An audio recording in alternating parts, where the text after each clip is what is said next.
So when you're building your pillar content, you can morph that content to be native on each platform, but you're still going to have to look at morphing it and going a step further. Aaron. All right, so one of the biggest frustrations our clients have before they work with us is, how do you expect me to produce all of this content? That's not something I got a chance to go into for how we do it, but I think it would be helpful for what methods you have for batch filming, or to kind of cut down, because we all have businesses to run, can't be shooting content 24/7. So I call it pillar content. I build pillar content as much as I can with the team that banks our footage. Our team, for myself, will have somewhere around 300 videos that I can post over the next 6 months already banked. That's because of things like this. You're trying to create long-form pillar content, 30 minutes or longer, and then you chop up that footage as many times and start to utilize that footage to be native for as many other platforms as possible. So a speech like today, where I'm talking, will get cut into probably 10 promo clips for my various platforms, for Facebook, for Instagram. The long form will go onto YouTube. We take all of the content that's created today and we build as much out of it as possible. Yes, sir. So segueing into that, I'd like to have control over the content that we create as much as possible versus directly creating it, uploading it to the platform, and then actually having ownership over the intellectual property.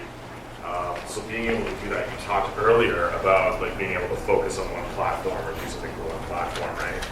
But can't you just take, like you said, pillar content and really just host it on those multiple platforms while massaging it for each one that you're working with? Yes, absolutely. You can massage it. Like I said today, right? This speech will be a great pillar content for YouTube.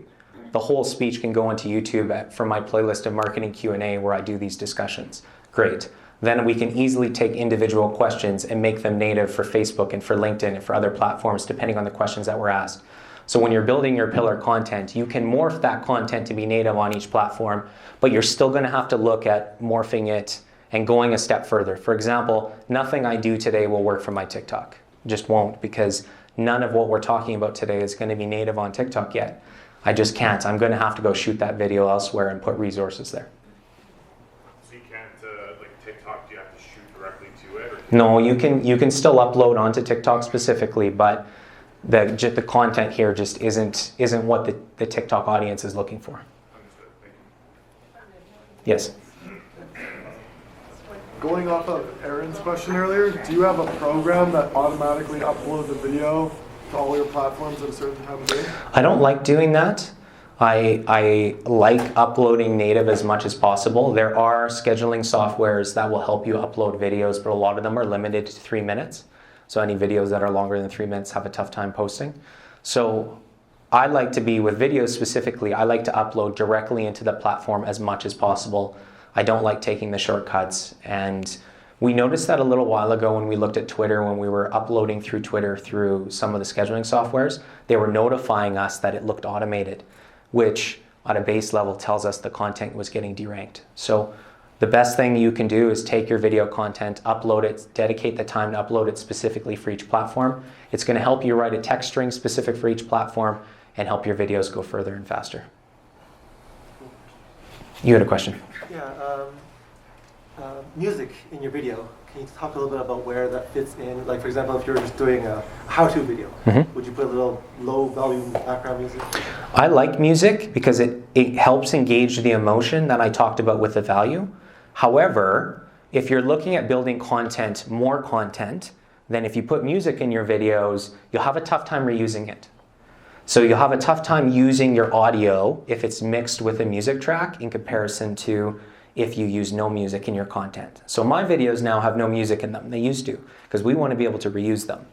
But if you're making content for your brand specifically that you think is trying to engage emotion and set it up to another level, and you're going to try to tell a story with the music that's behind, use it. Just export 2 versions of that video so you have the backlog of your content that's reusable. Yes? Piggybacking off of that question, when you start using music, I heard YouTube and various platforms would start docking your video for copyright infringement. If you, yeah, Even the radio playing in the background, an AC/DC song. Yes. If you could hear it, they dock you for it. yeah, anything that, any copyright infringement on any platform, you're going to get deranked. Yeah. Now there is, if you do buy the license or if you go onto a no copyright site, there's tons of sites that you can just Google where you can get no copyright music. You can use it and not take that deduction. Even YouTube let you, like, YouTube has some, when you go YouTube Studio, you put your video and they let you use music as free tools. So is that going to rank better using their native music in their platform as opposed to using your own that you find on a copyright? Well, on YouTube, again, if you use no copyright music and it doesn't get flagged, then your video will be fine. If you use content that gets flagged and there's a copyright infringement, you're going to get deranked on that video specifically. Other platforms that you can use music from the platform specifically, you do want to use it from that platform specifically. It's going to help your content go out more organically.